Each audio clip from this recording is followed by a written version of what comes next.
Саламатсыздар ма, балалар? Сабағымызды бастаймыз. 46-шы жаттығу. Мәтінді түсініп оқы. Самыркеш ақшыл жолақтары бар қоңыр қызғылт түсті орман құсы. Ол ұзақ уақыт бойы ағаш басында отыруды ұнатады. Ұя салар кезінде қалың орман ішіне енеді. Адамдарға көрінбеуге тырысады. Бұл құс көктем айларында шырша зиянкестермен қоректенеді. Осылайша табиғатқа едәуір пайдасын тигізеді. Мәтін не туралы? Мәтіннің түрін анықта. Қарамен жазылған сөздерге сұрақ қой. Бұл сөздер нені білдіреді дейді. Мәтін самыркеш құс туралы екен. Бұл жерде, бұл мәтінде самыркеш құсын сипаттап тұр. Демек, мәтін сипаттау мақсатында жазылған. Қарамен жазылған сөздер: ақшыл, қоңыр қызғылт. Ақшыл жолақтары бар. Қандай жолақтары бар? Қоңыр қызғылт түсті орман құсы. Қандай түсті орман құсы? Демек, қандай деген сұрақ қойылады екен.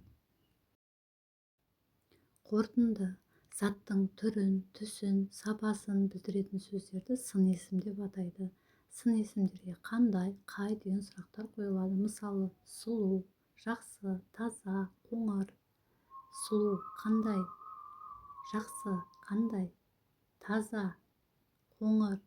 Барлығына қандай, қай деген сұрақтарды қоямыз. 47-ші жаттығу. Жұмбақты көркем жаз. Шешуін тап. Сырты жасыл, дәні қара, іші қызыл, шырын ғана. Жауабы қарбыз. Сын есімдердің астынсыз. Жасыл, қара, қызыл деген сөздер бізде сын есім. Яғни, қандай деген сұраққа жауап беріп тұр. 48-ші жаттығу. Суреттер бойынша әңгіме құрастыр. Қонжық. Бір күні аю қонжығын ертіп көлге келді. Қонжық жағада отырған бақаны көріп, тоқтап қалды.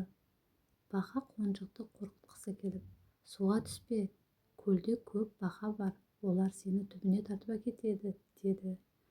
Қонжық қорқып, кері қаша жөнелді. Бірақ ана аю оны ұстап алып суға түсірді. Алғашында қонжық қатты қорықты.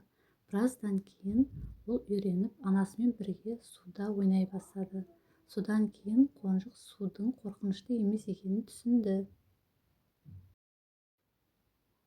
49-шы жаттығу. Кесте бойынша сын есімдерді мағынасына қарай топтап жаз. Түс: жасыл, күлгін, боз. Дәм: ащы, қышқыл, дәмді, тәтті. Көлем: үлкен, ірі, кіші, ұсақ. Пішін: домалақ, сопақ, сүйір. Сапа: жақсы, құрғақ. Барлығына да қандай деген сұрақ қоюымызға болады. 50-ші жаттығу. Ребусты шеш. Шешуіндегі сөзді қатыстырып сөйлем құра. Тауықтан таны аламыз, қаздан зыны аламыз, айдан аны аламыз. Сонда бізде таза деген сөз шықты. Мен оқулықтарымды өте таза ұстаймын деп мысал келтіруге болады. Осымен бүгінгі сабағымыз аяқталды. Келесі кездескенше арнаға жазылуды ұмытпаңдар балалар. Сау болыңдар.